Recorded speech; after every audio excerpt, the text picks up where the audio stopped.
मर्द की कमाई पर सबसे ज्यादा हक किसका होता है? एक आलमे दीन के पास एक शख्स जाता है और वो ये सवाल पूछता है और वो आगे से इतना खूबसूरत अंदाज में मिसाल देकर वो आगे से जवाब देते हैं, वो मैं आपके साथ अभी शेयर करता हूँ।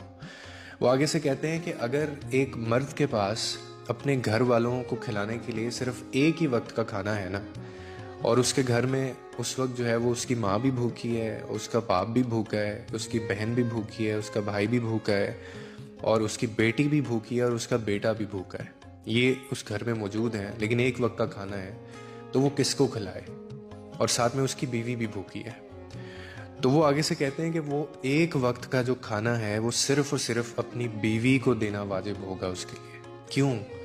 क्योंकि उस खाने के ऊपर सब लोगों की निस्बत जो है वो बीवी का हक ज़्यादा है। यानी बीवी पर खर्च करना मर्द के लिए सदका भी है, इबादत भी है, रिस्पॉन्सिबिलिटी भी है, ये तीनों चीज़ें हैं। क्यों? अब मैं आपको रीज़न बताता हूँ। क्योंकि ये वो रिश्ता है, मैंने आगे भी कहा है, जो खून नहीं है आपका, लेकिन वफा इसमें देखें कितनी है। माँ बाप भाई या जो बहन होते हैं, ये आपका अपना खून है, मगर बीवी वो रिश्ता है जो तुम्हारी किस्मत में लिख कर तुम्हारे नसीब से तुम्हें मिलती है, और फिर वो तुम्हारी हर थकन, हर दर्द और हर परेशानी को बांटती भी है। उसके दिल में तुम्हारे लिए दुआ भी होती है, तुम्हारी राह में कुर्बानी भी होती है।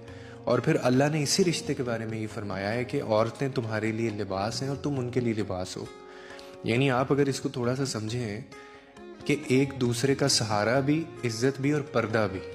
इसीलिए बीवी पर खर्च करना वो महज एक फ़र्ज़ नहीं है, बल्कि वो मोहब्बत का इजहार भी है और वो सदका भी है। बाकी आपके ब्लड रिलेशंस हैं।